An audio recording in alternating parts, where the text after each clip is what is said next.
What's up, everybody? This is the Ike's Inspirations podcast, and today I have a great guest called Mide. I'm excited to have Mide on. Mide is a realtor and he's a DJ, and so I find his lifestyle pretty interesting, and I would love to learn more about him. So, Mide, can you please do us a favor of introducing ourselves to the audience and giving a brief summary of who you are and your story? Yeah, for sure. So my name is Mide.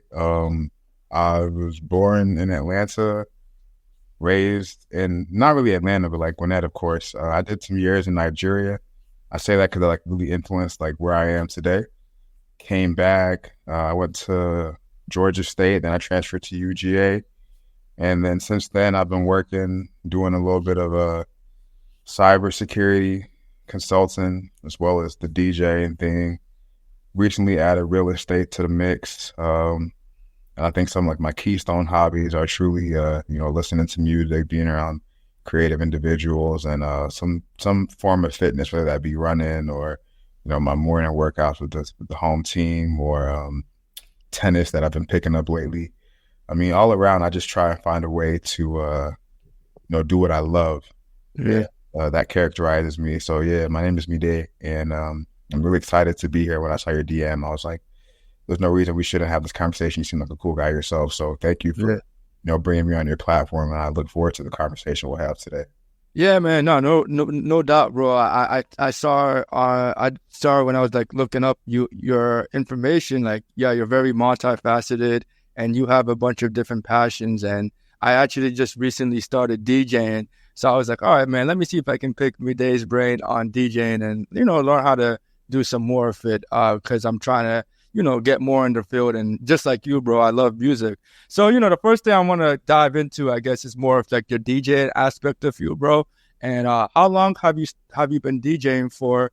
And what inspired you to start doing it? This is probably gonna be the 10th year that I've been DJing. What inspired me to start DJing was just a sense of purpose. I remember that when I started, it was just an accident. It wasn't anything that I was looking for. I started in 2014. 2011, I started high school at an Apple-sponsored school. So I had a MacBook from ninth grade, and I had a course that taught us how to use it. And honestly, all my computer classes since middle school, all I was learning in there was how to download music. And so by the time I got to 11th grade, I had thousands of songs. And that was back when that was a little bit after LimeWire. So that's when you had like a lot of blogs, like hot new hip hop, and like Spinrilla was coming up at the time. Dat Piff was cool. Yeah. Really hot new hip hop, or like fresh. Like there was like all these like hip hop blogs. And I remember that's when they had like Fabulous was dropping mixtapes, Big Sean, the tape, Tyler, old Friday Night Lights. I actually was not into that Odd Future. Okay. Back then, yeah, like. But probably Kendrick. Yes, of course, Kendrick's project. Rick Ross had that project, the MMG Untouchable. Yeah. Yeah, like it was just. I remember it was just like music. I was just downloading so much music, like, and by the time I got to 11th grade, I was just like, well, when I downloaded Virtual DJ, because I learned how to like. I've also been pretty devious, like from a young age, so I learned, like, bypass the administrative controls. So I downloaded Virtual DJ. Yeah. And I remember I was just there for hours just, mixing music. And I was like, I could probably be good at this. Yeah. That's how it started. Yeah, bro. Dude, I freaking love your story, bro, because I looking back, I've only been DJing for like 2 months. But looking back, I've always felt like I could have started this earlier, bro. Because same path, bro. I was on Dat Piff, bro. I mixed when Dat Piff was the thing, bro. Hot new hip hop, and I'm just constantly downloading music, bro. And I actually have over 20,000 songs, and this was before I even started taking DJing seriously, just because I love music too. So then it's kind of easy once you have a bunch of music. That's kind of like half the game of DJing, and so it can kind of translate easily into actually making and mixing music. So once you started DJing and you found your passion for DJing, how did you move forward so you could start actually, doing some gigs and traveling and, and having fun? I think that like it really was an extension of me as an individual. I started in high school. And in high school, I don't think I had much. It was more of a joke in high school to those around me, especially. I mean, you can't fault anybody for that. When I got to college, I also didn't immediately come out the gates as a DJ. I came out in college. My first semester, my goal was just be cool with everybody. My Yeah. goal, no matter what I did, you would support me. That was my goal, just to be cool with everyone, just to enjoy, get to know the way. I mean, I go back to my notes from like 2015 when I started college, and I would go to a party, and I don't think there's anything wrong with this, but I would go to a party, and any song that I didn't know, I would write down the lyrics to it and go look it up. So I would be more versatile, more well versed as a DJ. So I say all of this because it wasn't one of those things where I was thinking about who's going to book me. I was more so thinking about like who's going to support me. Mm. I was thinking about like who's going to support me by me supporting them, and I took it. I did more of like a let me observe and then attack, opposed to let me just come in. Mm. It served me well because I identified a niche early on for myself in college, which was events. Events were cool because for the main part, you're getting paid. Yeah. You might get a nice meal out of it, but more than anything, it was just with the fears of my background. My parents are immigrants. Going Yeah. partying is not a thing. And I could respect that for, even what I saw in undergrad. I just did events. I worked with the school to do a lot of events. And the events were still fun. They were just, events. So that was like my niche. Of course, I had friends that were party promoters and whatnot. So we would do some events together too. I really can't tell you what I did. I mean, one, I will say that my style of DJing was, in a sense, its own style. I'm a vibe type of DJ. That's just, if you ever come to one of my sets, like you'll typically leave saying that was just a vibe. Like there's not a way to explain it. It's a vibe. Like I take you back on a musical journey that reflects my upbringing. But in terms of how I got gigs and all that, it was really just having friends. Yeah. That's dope, man. And then you said your parents are from Africa. I'm just curious, are you Nigerian too? Yeah, they're Nigerian. Oh, right. Yeah. So so I know the struggle, bro. I went to college for 6 years, and I went to school for pharmacy. So you know how the Nigerian parents are, either a doctor, engineer, or a lawyer. So I ended up using pharmacy, and I went to school for 6 years. I'm not gonna lie, if I knew what I knew about DJing, I wish I started earlier too, just to kind of build up that networking and the ability to meet new people, and just kind of, I think college is like the perfect time to start as a DJ, and I really wish I put the connection. I was the DJ, like the car DJ, like, or whatever, like you're kind of going out, that type of casual, like, I can put the music on, but I never actually like thought of doing it professionally, which would have been dope. So going into that, so then you figured out like how to DJ in college, and you gained experience. What would you say was your most memorable experience as a DJ, and how did you and what did you learn from that experience? When I think about what I just gave you as an answer for the last question, I didn't really fully expand, because DJing definitely went from something I did for fun to something that I did like to provide for myself. Oh wow. There was a time when I wasn't employed, and all I did during that period was DJ and sell real estate. That was definitely a different perspective, and I didn't really talk about that. It's more of like a business. But to answer your most recent question about what are like the most memorable, I mean, I DJ weddings primarily now, and those are always going to hit differently. I think the last wedding that I did was one where I kind of realized like this is really a really cool thing that I'm doing. The couple had gone out to do like a send off, like a sparkler send off, and they were the first to come back in, and I was like, yo, let's just do a private dance for y'all. And so I played Whitney Houston, I Will Always Love You. And they one dance, just the two of them, nobody else in the room, lights dim. Wow.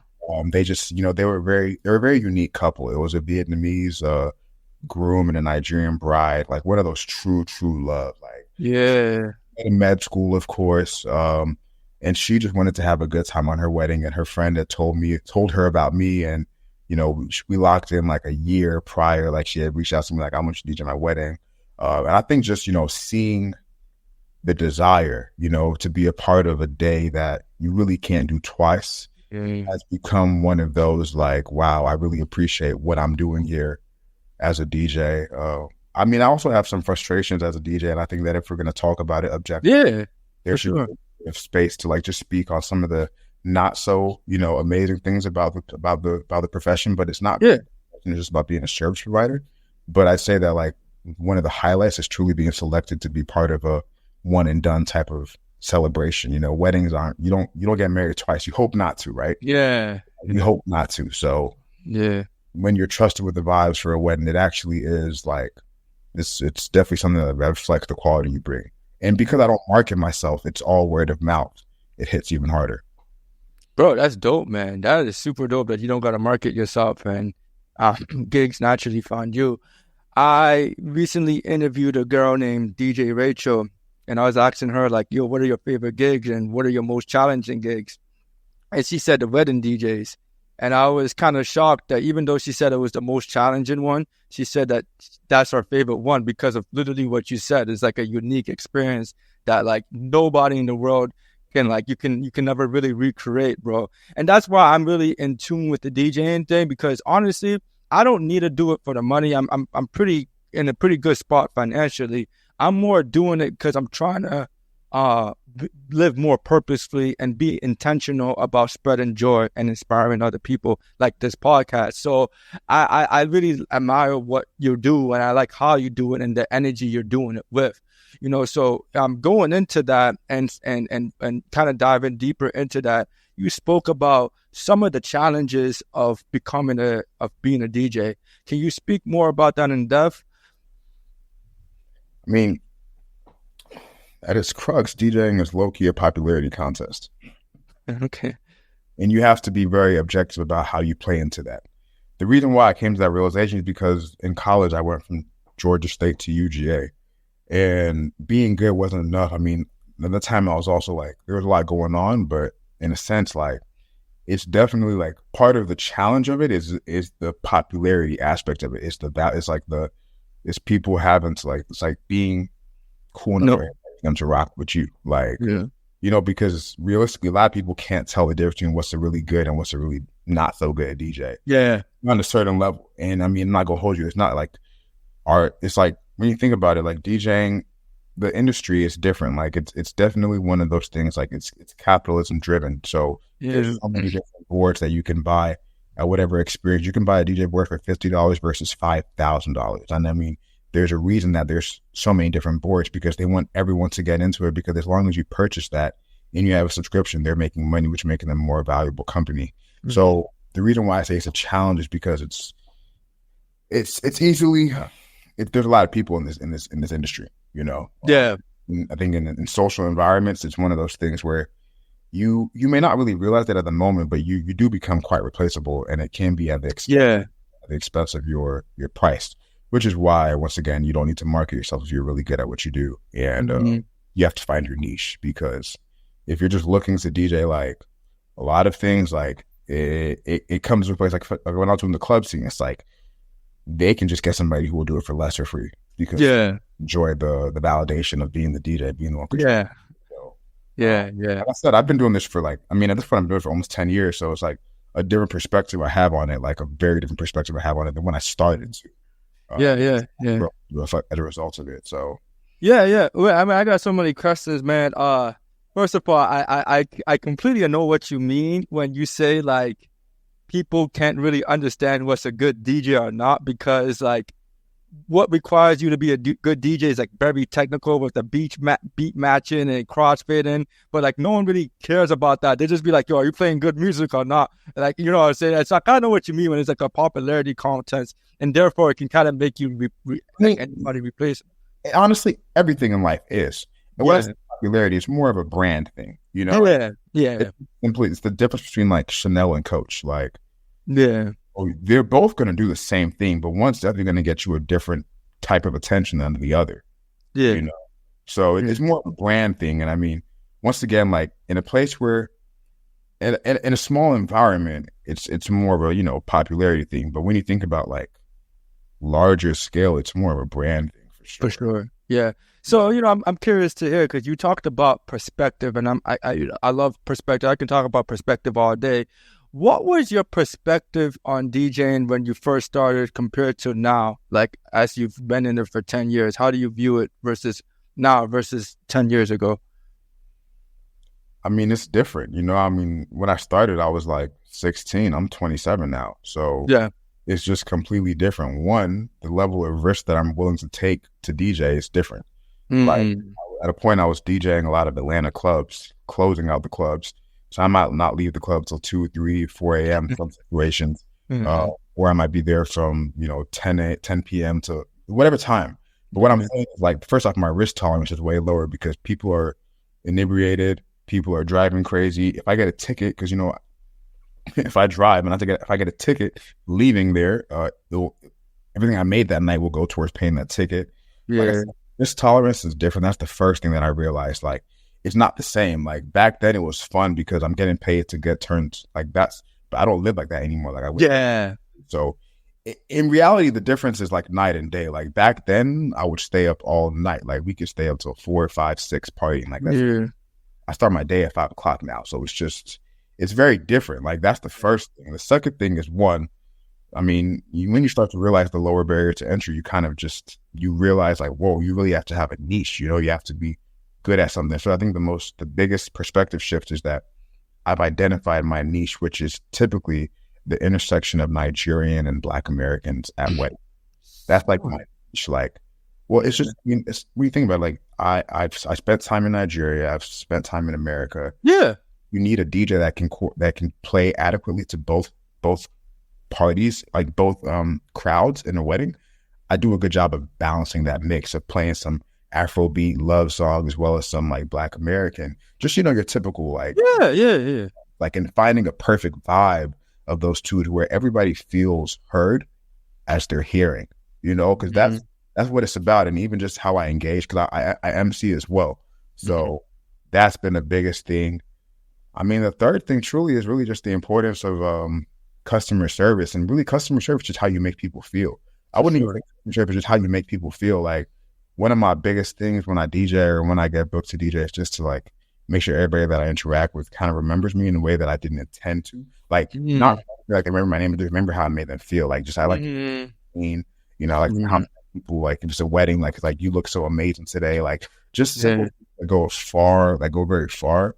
Like that's the biggest perspective. So I think to highlight it, of course, one, risk aversion, two is the importance of a good brand, and three is the importance of how you make people feel. Yeah, I love it, bro. And I love how intentional you are with your actions. I think it's awesome. I think, I don't know if it was Maya Angelou who said this, but they say people may forget your name, but they'll never forget how you made them feel. So like someone can recognize your face, may not know who you are, may not know your name, but remember if that guy was a real nigga, or that guy was like, oh, he did something dirty to me or something. You always, at least for me too, I always remember how somebody made me feel. And so, looking into that, bro, I'm kind of curious to understand like more of your lifestyle, because you also DJ and you're a realtor, and you spoke and you said you also do cybersecurity. You seem like you made a lot of pivots in your life. So my next question to you is, what would you say is your most pivotal decision that you ever made in your life? I mean, I don't know, man. I can't. I mean, I have one thing in mind that I'm thinking. Sure. I just think that my perspective on life is not like one is pivotal. Like this changed the course of my life. I think that realistically, like the way I wake up and do my day is what's going to really determine the trajectory. To date, the biggest, most pivotal decision I've made is not going to law school when I got accepted and got a scholarship. Okay. That's something that I chose not to do so far. Sure. I mean, and I've been evaluating the outcome of that decision. My friend, but we were studying together. We both got in the same year. One of them's about to graduate. So, I mean, two of them are graduating. One's about to graduate. Like, we'll see, Yeah. The biggest decision. I mean, I think truly for me, that was just more so trying to follow the entrepreneurial path. But, with life, there's time for sacrifice. There's time for risk. There's time. I can't really say, because you could go there and then, get lazy, or you could not go there and just lazy. So it's one of those things that like you can only really tell looking like 10 years into the future, or like, it's no like point trying to understand the future. If you really look at life, the way I look at life is you can't look back trying to make sense of the story, because anyone can do that, Yeah.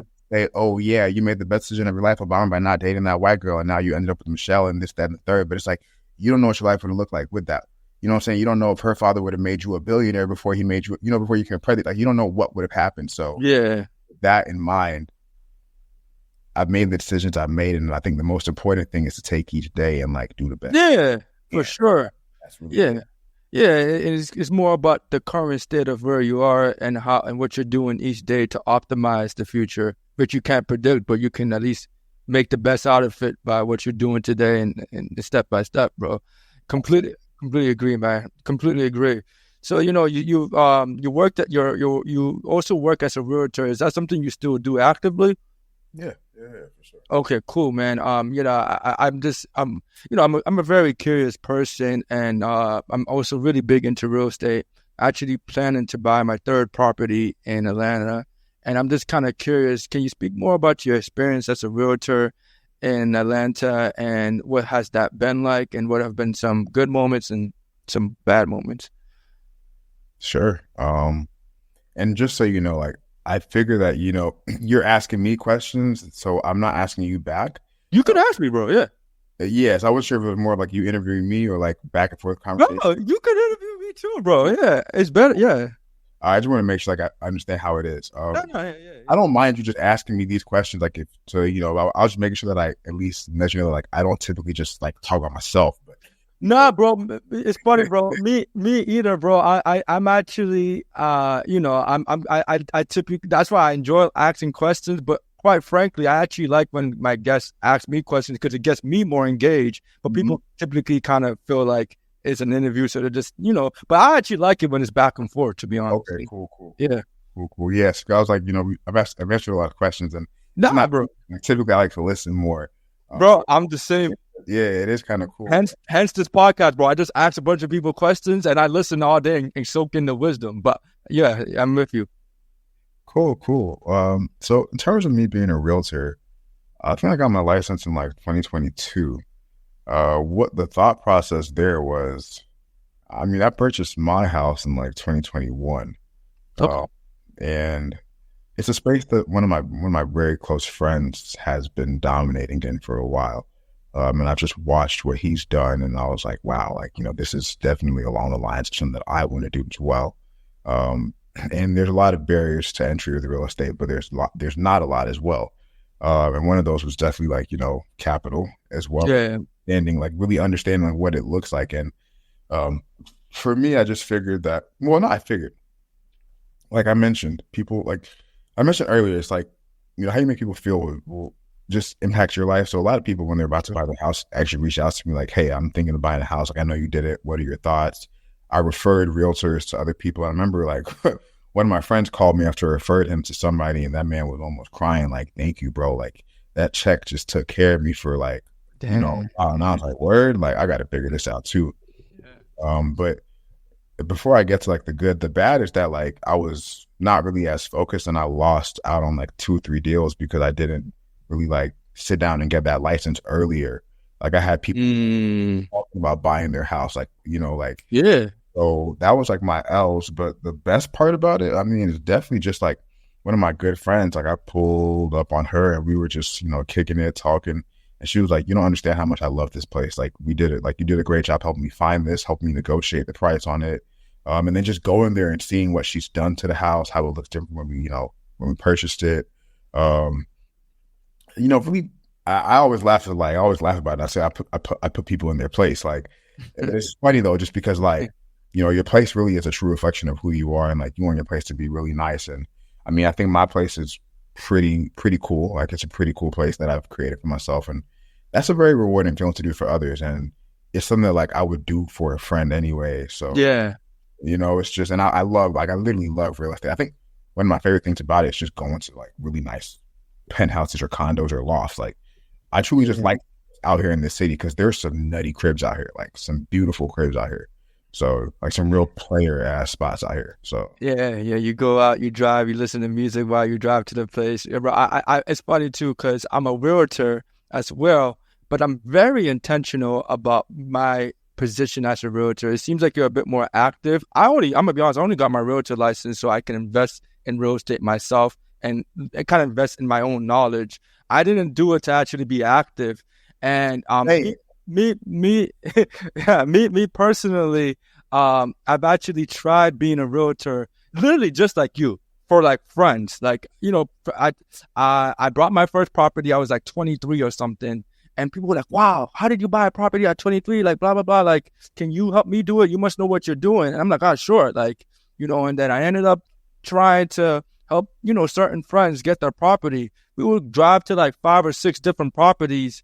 And then all of a sudden they'd be like, "Oh, like, yeah, I don't feel like doing this anymore," and they just leave. And I'm like, I'm like kind of mad, but I move on. But it's like, bro, I did all that work just for you, like, not to like want to do anything, or you know, or maybe your credit was bad or whatever the thing was.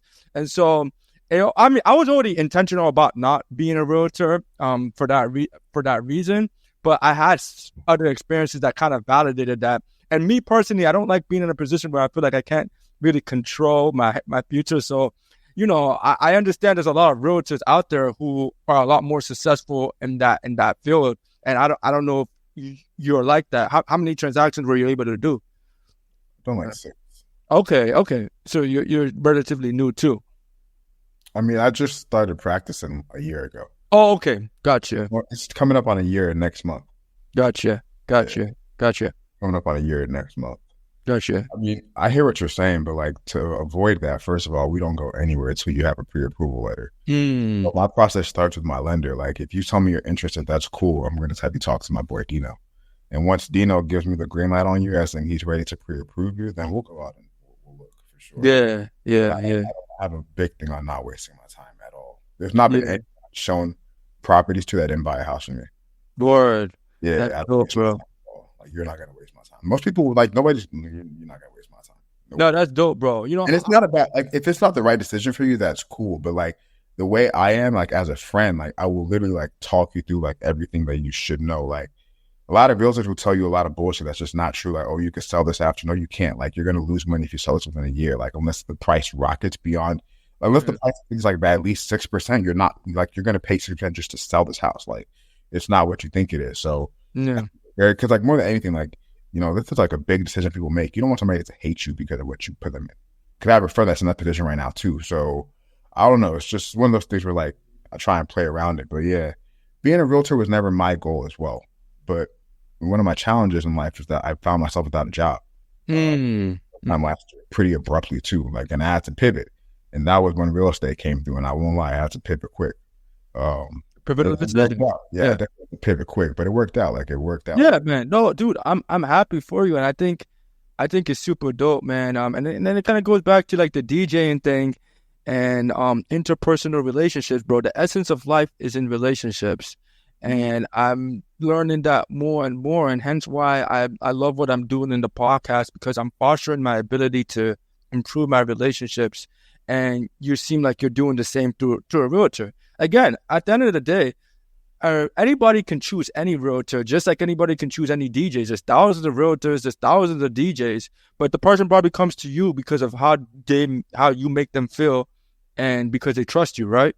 That's all it is. Yeah. That's all it is. Because, you know, the crazy thing with the DJs, you can get on there and play some 21 Savage in the middle of their first dance. Like, what's up? I'll ruin your wedding right now. Like, you know, it's actually like you need to be a sane person. You need to be trustworthy. Like, in reality, like, you have a lot of power behind the booth. Like, you can say nutty, like, you can say crazy. Like, that's not a small thing at all. Not a small thing at all. Yeah. I mean, you're more protected because everything happens through the closing attorney. But like for the main part, your realtor is not going to ruin your deal. For the main part, typically, they may help you lose your earnest money, but for the main part, they're not going to ruin your deal. So as you mentioned, there's thousands of people doing the same thing.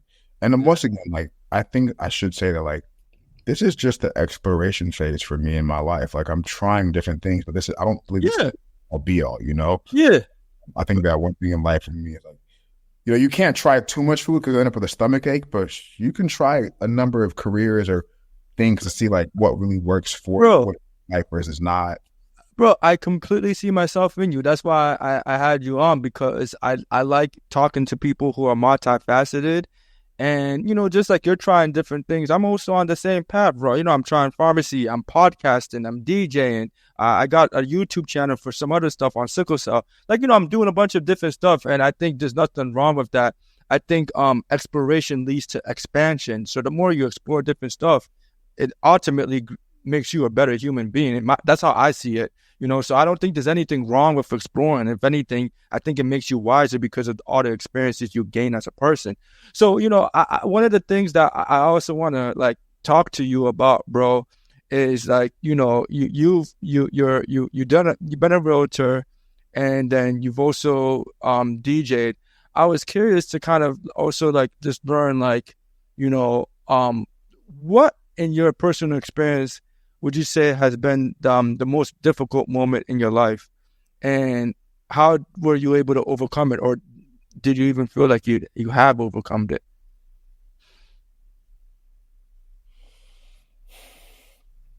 Um,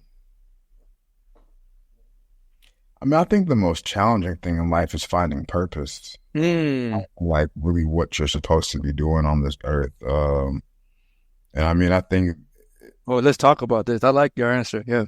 yeah, I mean, I think there's an amount of money that you reach. There's a certain level in life that you reach where you realize that money can't be everything, but money is everything. Like the last thing I hate to hear that money isn't everything. Yes, it is. Money is a lot of everything. It's a lot. It's not everything, but it's a lot. But what I had to realize is that in the pursuit of money, um, money is an exchange of value, Yeah. and either you're going to be rewarded by the value you provide an organization or the value that you provide the people, the ecosystem around you. And so for me, that's been, I think, the most challenging thing for life Bro, now. I bro, I completely love your answer. I think your answer is very relatable. Hence why I started this podcast, to be honest. I think one of my purposes in life is to inspire people. I enjoy inspiring people and spreading good vibes. But also, I like to ask people about their lives to understand what fills them and makes them make their life feel meaningful. So I feel like by asking questions, I can learn more about where they get their sense of purpose from, because that's something that I'm actively pursuing myself and trying to figure out. I think honestly I've been getting better at it, but it's still like an everlasting process for me.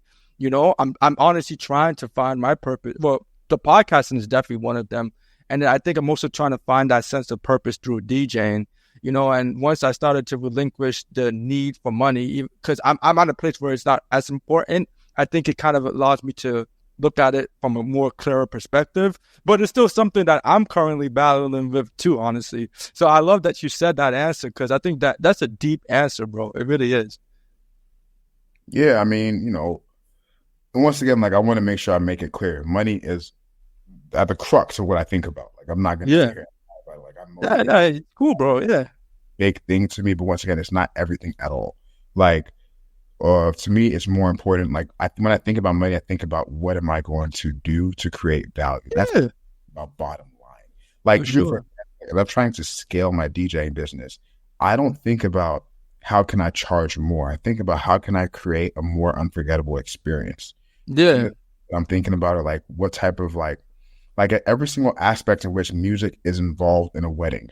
How can I better control that? How can I make it more of an experience? Like I do a lot of cocktail hours with just a speaker and a playlist, but it's like, no, like we need a live band in here. We need a live singer in here. We need like some type of interactive, where like guests are engaged the whole time. Like my biggest question is, how do I charge $20,000 for a wedding as your DJ? What would that look like? And it's like from there, it's like it's not about the 20, it's more about the experience. Like, is there like a way that people can request songs from their table? Is there a way that people can have like, are we using more like are we using like fire inside the venue? Are we using like smoke? Like how are people engaged? Like how much better of an MC do I have to be? Like when I think about like my biggest thing in life right now is like this is one thing that I have right here. It's Kevin Hart's Wall Street Journal entries. And Kevin Hart is someone that I've looked up to for a long time. And, with him, it's like, you have this core thing that you're really good at. So for me, that's the thing that I'm trying to figure out. Like, what is my core thing? Like, what's that thing that I'm really, really good at? Like, what's that thing that like you're gonna know me for? And it seems like it's Mide the DJ, but I don't necessarily love that, because I'm almost like getting out of DJing. Yeah. It's challenging. Like, it's one of those things. So that's why I answered the question like that, and that like, yo, figuring out. Bro, and like, yo, it's funny, bro. It is very interesting to me, bro. I love this, man. I think you're being personal. I think you're being vulnerable, and I'm glad that you're being honest about it, because although I do want to be a DJ, I also want to be I'm very intentional about everything I do, and I'm gonna talk about your slogan. I want to be a DJ, but I don't want to do it like all the time. I kind of want to do a gig in here or there, more for the experience, because as I've started to interview more DJs and spoke to a lot of DJs, it seems like a lot of these DJs aren't doing this for full time. At least that's what it seems like, for whatever the reason is. And it seems like people wouldn't do it full time. Huh? There's a lot of reasons why you wouldn't do it. Yeah, can you speak about it? I've never actually had the conversation, but from observation, it seems like that's what the common thing is. I know you haven't done it. The person I just interviewed like 2-3 days ago hasn't done it. She has a full-time job. Like, what's the reason? Why do you think DJs don't work full-time? I mean, first of all, how much money are you trying to make a year? Like, if you're in tech, like you're pushing at least 100, like 120, like what does that break down to? Like, first, after tax, it's like you're doing $5,000 a month after tax, $6,000 a month after tax. Like, how are you going to make that at the DJ if you have 4 weekends to do that? Like, how many gigs are going to get you to $6,000 after tax a month? Yeah, you have to make $12,000 a month from DJing. You have 8 days a month to do that. It's not impossible, but that's like almost $1,500 a night. Like every single, for you to live how you want to live. Like, cause it's not like, I mean, once again, it just depends the circle that you're rolling in. If like you're able to pull $2,500 a night or $3,500 a night, then cool. But like more than anything, that's just not realistic. The clubs are topping you out at $500 a night. So, I mean, you can do multiple clubs a night, but like I mentioned, the risk reward is kind of crazy. Like, once again, if you get into an accident, and I don't mean to think negatively, but I've seen it happen. Yeah. Like I've gotten speeding tickets because I have like, like moving. Yeah, to get there quickly or something. Yeah, like I mean, even parking at some of these clubs would be $100. Like, so once again, I mean, I think that's part of it. I mean, the wedding business is like, once again, you cannot in like, I think for you to really get where you want to, you have to scale, and DJing is a service. And before you can scale, like a lot of times, like the uniqueness of your DJ business is you as a person. Yeah. Like nobody's going to MC a wedding the way I'm going to MC a wedding. Nobody's the way I'm going to DJ. I can't teach you how to DJ like me. I can teach you how to be better at your transitions. But if you don't know how to like just intuitively see something that I see, so you can't really scale it. Because I've had like conflicting where it's like 2 gigs in a night. Who's paying more? But it's like, I already committed to this person. I'm not about to back out because of an extra $400. Like, I don't do that. So that's probably why. I mean, at a point I wanted to do it full time. At a point I did, but then I had to think about it. I'm standing on my feet for 8 hours a night. I only have feet for the rest of my life. I mean, I'm not able to wear like Hokas when I'm DJing. I got to wear some Gucci loafers. So it's just like, bro, this is not comfortable. Like, not sustainable for me how I see it. Yeah. With where I want to go. But I'm always going to do it. It's just, it can't be. I mean, right now it's not my full-time thing, but right now it's not. But as I continue to evolve, it's a part of you. It's a part of me, but I mean, I've just seen a lot of people who go for it. Bro. I mean, my homies, like one of my homies, she does it full time. For me, it's just not something that I'm willing to do. No, bro. And there's nothing wrong with that. I ain't judging. It makes a lot of sense. I think just like the DJs, same with realtors, bro. Most people do realtor and are DJing like part-time.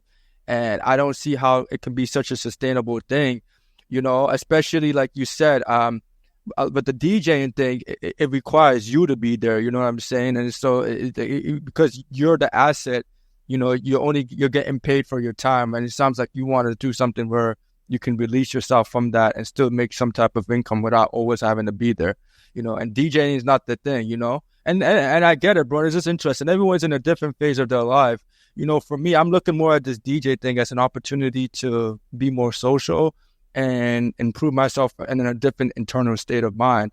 I think one of my personal problems is, I have I'm getting better at it, but I would like to put myself out there more. You know what I'm saying? And that's kind of how I'm looking at it. Definitely have no desire to make like some shitload of money from this. I'm already talking to enough DJs. I'm kind of realizing that's not realistic. Even as a wedding DJ, it seems like, right? Because it seems like the only way to make it really sustainable is if you can charge like 2,000-3,000 a night. But you know, you got to be at like the top percent or be doing some type of celebrity event, I would imagine, to be in that position, right? Or no? No, I mean, you have to find somebody that's going to pay you that. And Yeah. charge somebody that, it should be very clear why you charge them that. Yeah. I mean, that's not an unreasonable amount at all. That's a reasonable amount. It's just that when you charge somebody an amount, you need to be able to Perform. Yeah. You got to perform. Yeah. You got to perform. Like, people need to come up to you after and be like, you did a great job. Like, typically, and you'll know. Like, you'll clearly know. Yeah. Like, you'll know. And I mean, that's the thing with me. That's the challenge that I found myself at. It's just that, like, nobody's upset at my price, and at the end of the night, they're always like, you did a great job. It's obviously not high enough. But yeah, where I'm coming from, I'm just like, damn, I'm happy that I'm doing that. But like I said, like, to keep going up, you just have to keep elevating the experience. Like, how do you make this more and more unforgettable? Because you forget a great party, and you will always remember a bad party. For sure. And it's your wedding. You don't play about your wedding. That's crazy. Yeah, for sure. You don't play about your wedding. That's crazy. That's for sure, man. Yeah, man. So, you know, you got this great intention. You got this great slogan on your bio that I absolutely love. And I think it's called "Make Intention Drive Everything," bro. I love that slogan. Can you speak more about that and why being intentional is so important to you? Well, I mean, of course, my name is Mide, and I was trying to find some more meaning. So my full name is Mide. My name means my joy has come. Cool. Me some meaning for my life. Like, I always smile. Like, since high school, like 8 o'clock in the morning, I've been happy. Like, everybody's just like, why are you so happy at 8 o'clock? Bro, what do you mean? Like, how am I not? Like, my name is Mide. Like, it means my joy has come. Like, I'm just going to be happy. Like, you can't take that from me. Yeah. I'm not a nice person. I'm a kind person for the main part, I believe. I say all this to say that, like, make intention drive everything was birthed at a time in my life when I didn't know why I was doing what I was doing. And when I look back on where I was, it was a direct result of all the prayers and hard work and vision that I set for myself, yet I still felt confusion. And so as I peeled the onion back a little bit, what I realized is that when I was setting these goals, I wasn't setting goals beyond them. I was setting goals that were somewhat validation attached, job on companies that I'd work with, an amount of money that I would make. And so when you realize those, like, for example, the week I got my job offer in undergrad, it was kind of a sad week because I was like, dang, that's it. And as I look back now, it shouldn't have felt like that. It felt like that because I didn't attach anything next. All I wanted was that. But if I would have known that, oh, I'm going to get this job, and it might not even been this job, I'm going to get this salary, and then I'm going to take this, and I'm going to do this with it. After I do these 3 things with it, then I'm going to do this. And by the time I do this 4 times, I'm going to be here where I can now do this. Getting somewhere would have never been a question of why I'm there. The validation would have meant nothing. But because I made the validation the goal, and I mean, it's not a wrong thing. We spend schools to accept us, looking for careers to be a fit for us, looking for partners to say yes to us, you know. But for me, Make Intention Drive Everything was birthed out of a time in my life when I didn't understand why I was dissatisfied with the exact place I wanted to be, you know? I think ultimately, I think the real like time when it really hit me was when I bought my dream car, and I bought it pretty early in my life. And it was just like, wow, like, this isn't hitting the way I thought it would.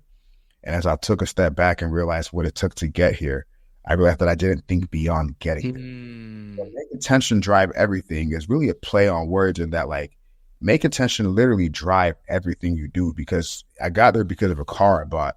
But in a sense, it was almost like, why am I doing this? Really ask yourself why you're doing what you're doing. And at a time, you know, at a time you may not know, but I was doing something called Mondays with Mide. I've done this since high school. It began as me playing covers on the piano and putting it on my Instagram. Then it turned to mixes.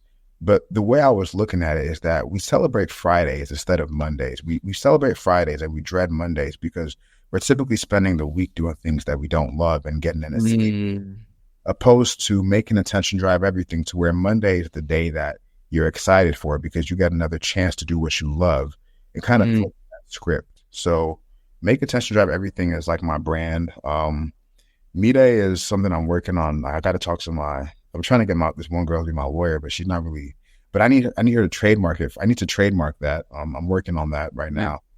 And that's just like, that's my thing. I want Mide to be like just the platform for everything that I end up doing in life for the main part. Bro, this is super dope slogan, bro. Hope you trademark it. I love it. If you don't trademark it, I might take it. I'll get 2 a.m. tonight at that type of talk. But it's I love everything you're saying, bro.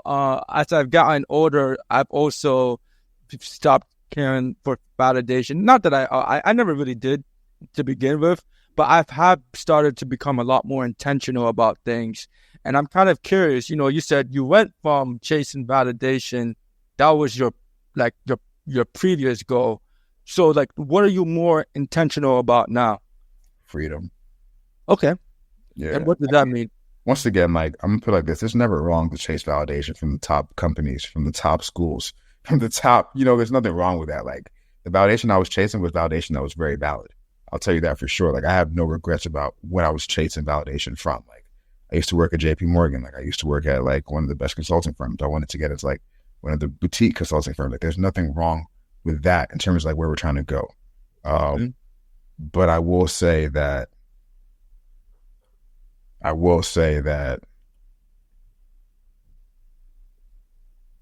it's just wait, remind me of the question because I got on a tangent there.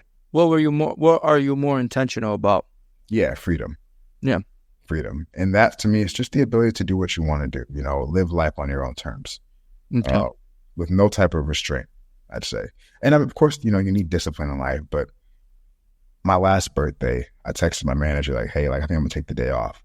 And that was cool that, I work in a chill environment, but it was like, I remember I was telling my mom, like, I had to text somebody that like, kind of like, what's that about, Nothing wrong with it. There's time and place for everything. But, when you realize that we're clocking into work because they promised a certain amount a year, you start to realize it's down to the money now. Like, it's really down to that exchange of value that they're giving us and saying what we're giving them. So that's really what I'm working towards now. Just, an ability to live life on my own terms and finance and fund some of my own, creative projects.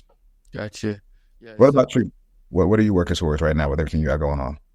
Bro, great question, bro.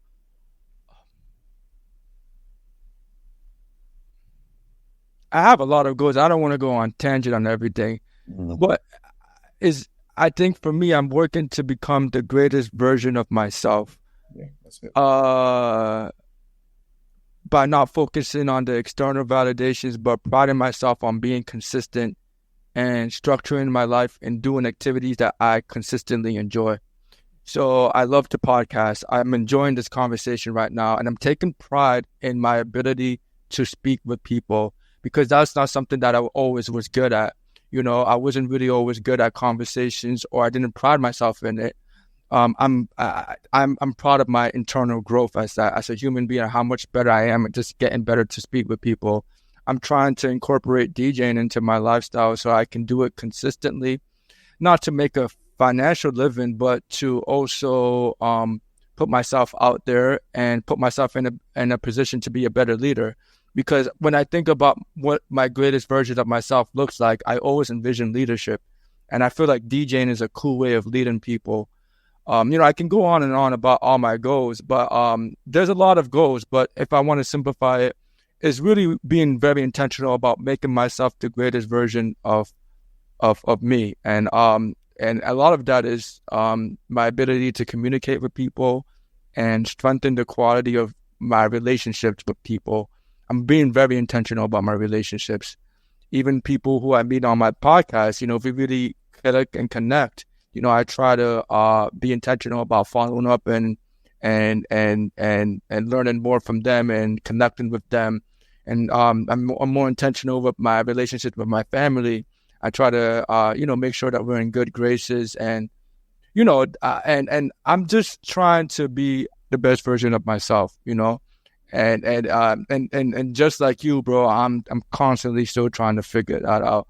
I'm trying to have a balance of pharmacy and DJing, because just like you probably didn't care for law school, I don't really care for pharmacy, but it pays the bills, but you don't really care for it. So it's like, should you keep doing it? And then it gets into a balance, and it's like, trying to find a balance. And right now I'm trying to build other skill sets that I think I would really enjoy doing for the long term. So, I just like you're having an internal battle with it, I constantly have it too, man.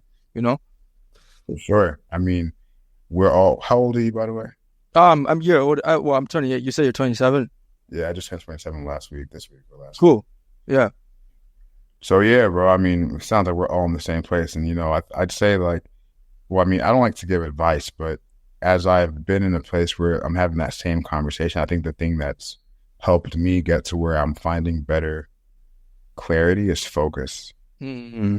While it's awesome to try all these different things, some of the things I do is like I mind map and I think about, okay, what is like everything coming back to, and then just focus on that. As far as like, like our corporate careers go, I truly look at it as like funding. Yes. Yeah. When I look at it like that, it's much easier to, yeah. I think the other thing too is like, keeping your expenses pretty low. Yeah. And looking at your money as energy. Like I always think about it, like if you have $10 versus $10,000 versus $100,000, like the amount of time that'll take you to get back to working is very different between those three numbers. Yeah. 10,000, you might take 2 weeks off. 100,000, you might take a couple months off. Like, yeah. Yeah. I mean, everything you're saying, I can go on. I completely relate to it. I used to have, and I still have a peculiar relationship with pharmacy, my corporate career, but I do have a greater appreciation for it as I get older, because it had granted me much success in my ability to fund myself and create the lifestyle I've been. If I didn't do pharmacy, I would not have been able to go to Atlanta and live in Buckhead and live in a luxury hotel, in a luxury apartment. If I didn't do pharmacy, I wouldn't have the capital to start this podcast. You know what I'm saying? If I didn't do pharmacy, I wouldn't be pursuing my third real estate building. So it's like, as much as I don't like it, it has allowed me to explore other opportunities. And so who am I to say that pharmacy is a bad thing for me? It's up to us to put a label on what it is, And so would I want to do pharmacy forever? No. But I'm thinking what I'm using it is I'm constantly using it to fund my other aspirations. And hopefully one day I can do something that will allow me to, upset pharmacy and do something I actually really care about, whether it be this podcast. I don't think it's going to be DJ, but podcast, real estate, who knows, man? I'm not a fortune teller, but I do know that the best way of getting there is improving your skill and being consistent. And like you said, focusing on whatever that skill may be. You need some water, my guy? Sure. I got some water here. Like, yo, take a water break, but you gotta pass out, man. But this is when I pass out here. Nah, I'm good, bro. But I like the question you asked, bro, and thanks for asking me questions. I usually don't get asked questions, honestly. Yeah, but just talk about myself. It's just kind of weird. No, but most people actually, I can already tell talking to you, you like to listen more than speak, which is not the case. But most people rather like just talk all day, and I'm like you, I actually rather listen. That's why podcasting is such a natural thing for me, because I usually just ask people questions that I'm curious about, and I don't have to talk too much. But I'm kind of learning that the best podcasters in the world and the most engaging people also share a lot about themselves. So I'm trying to improve that, and it also feels good too. Nice. I mean, I'm glad that you're enjoying it, man. Yeah, man. So, I've been enjoying this conversation. It was fun speaking to you. I do have a few more questions for you.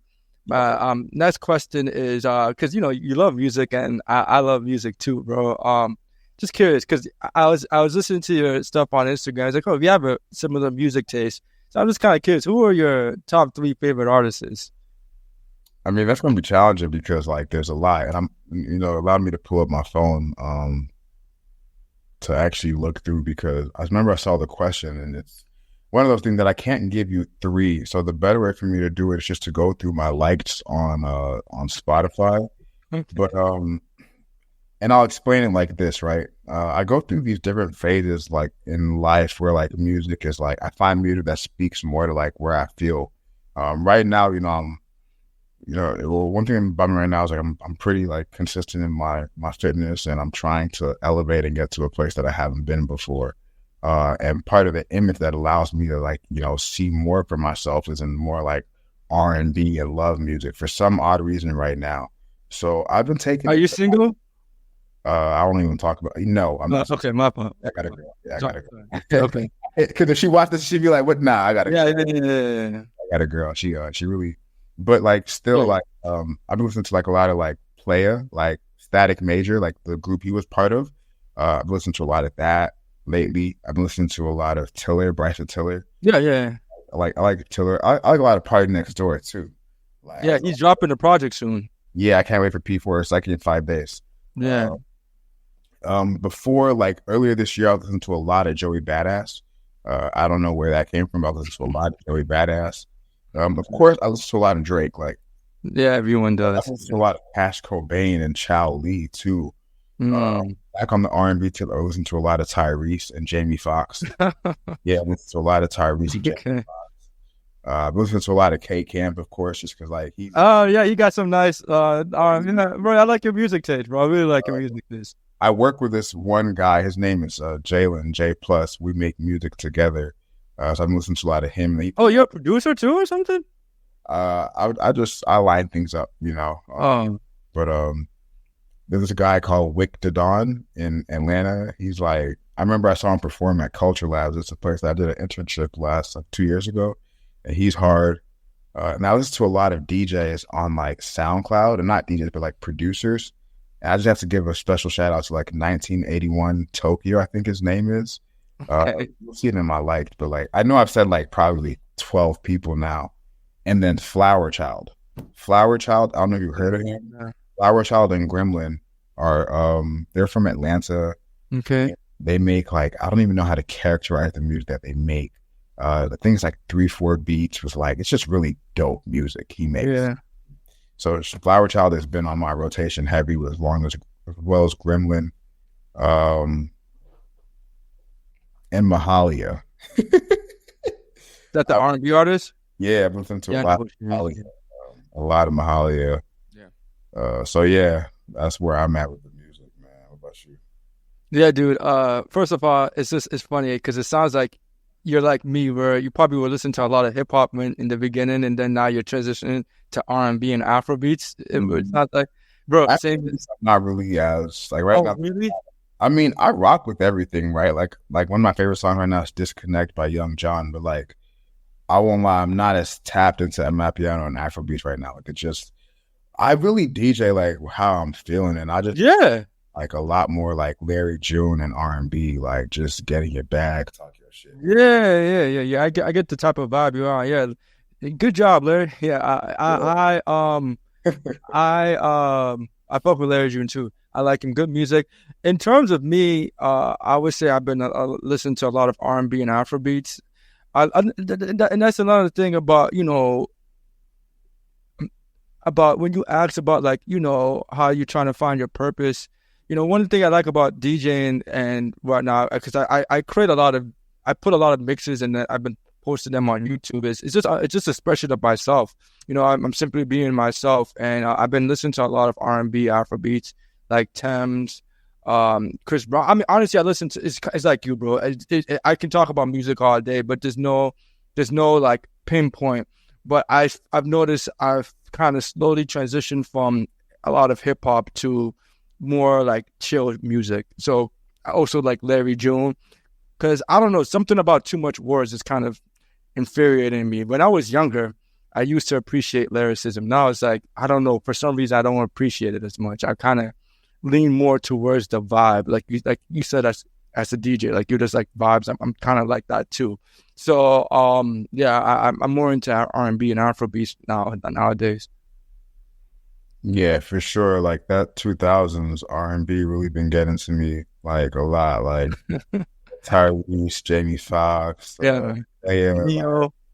yeah, like Static Major stuff that he never released. Like I've been listening to a lot of that type of stuff. Like just, I maybe just 'cause I got appreciation for like a woman now, or just like I don't know. It just seems more right for me. Like I'm not like on some future like f that. Like that's just not where I'm at right Yeah, no, it's funny, bro. And hence why you as a DJ, you said like you don't want to do the clubs, bro.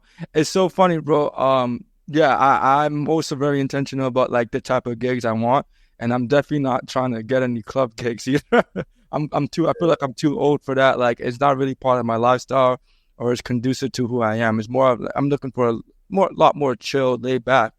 And I feel like this is kind of one thing I like about it, bro, because for me, I try not to let money make decisions, although I understand the importance of it. But aside from money, because of my interest in DJ, my sole interest in DJ, I met somebody like you. And that's kind of why I started doing like I've noticed that I talk to people who are similar to me authentically, like I find really great relationships. You know what I'm saying? And I don't know you that well, but I feel like we have a lot in common, and I feel like our love for music is something that can connect us and make us, like really like minded. now. Yeah, that's dope, bro. Yeah. So yeah, man. So yeah, man. I had a good time talking to you, bro. I'm curious for people who want to reach out to you, or perhaps learn more about you or what you do. How can people reach out to you on social media? Yeah, I also want to, say it was a good conversation with you as well. I appreciate you reaching out to me when I saw the DM. I was Yeah. cool. I saw what you were doing on your page. Thought it was cool.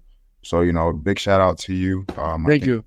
this is a great opportunity for myself to like, just put myself through a conversation. I don't really do much of this, and there's nothing wrong with it. I think it's great. My friends have, encouraged it. So I appreciate what you're doing. I think the same way that you reached out to me on Instagram via DMs is the best way to get in contact with me. I say that, we're all here just trying to figure it out. Some of us are more public with it than others, and some of us have a way of making it seem like we have it more figured out than others. But a lot of times you never know till you ask. And the same way you DM'd me and I was like, sure, let's run it. It's the same way like the person or the opportunity that you're looking for might be the same, simple approach. So Yeah. and I just want to put that out there as we end the conversation if we are, coming. Yeah. But once again, thank you for No. reaching out. Was there someone like, how did you come across my page? So yeah, I actually have an assistant, bro, who sends messages to people, but it's up to me to be like, oh, I think this person's interested, I don't. So I would say yes or no, and then they do the reach outs for me, and then I just found you there, and then I saw your page, and I'm like, this guy, I think he's African, he's a DJ, he does real estate. And and I can kind of intuitively tell that like, we would have a good conversation. So I was like, oh, let me reach out to this guy.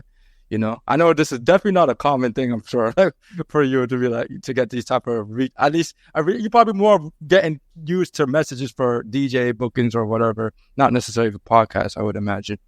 Yeah. I mean, I've had like a couple magazines reach out and whatnot, but I didn't end up doing them just because I didn't really like feel comfortable at where I was. But I think, like I mentioned, we're all trying to figure it out. So I kind of I'm more comfortable kind of like, speaking on the journey, because like you'll never have it all the way figured out. Bro, you got to figure it out. trust me. Yeah, I mean, I understand the perception of podcasts is, and I'm going to be honest, my vision in the beginning on the podcast, and to an extent it still is, but it has morphed, is I wanted to interview the most famous people who have it all put together, you know what I'm saying, and whatnot. And I still do want to interview like people like Jay-Z and just people doing great work, because I'm still curious to learn about how their mind works. But I've kind of noticed that, it's great to start from the beginning. And trust me, bro, I've also spoke with a lot of people who are on the same path, bro. The more people I interview, the more I start to learn, like, we're all just trying to figure it out, bro. Like, you know what I'm saying? And social media, a lot of people on social media will put the perception that they have it. But usually those are the people, in my opinion, the ones who are trying to put an image. I think they have at least figured out. And I feel like they got to compensate for over posting to make themselves feel better than they actually are, everybody got a different reality, man. Everybody got Yeah. a different reality and a different support system. So I Yeah. just, but yeah, man. I mean, I'm sure you're gonna get some numbers from this for sure. You know,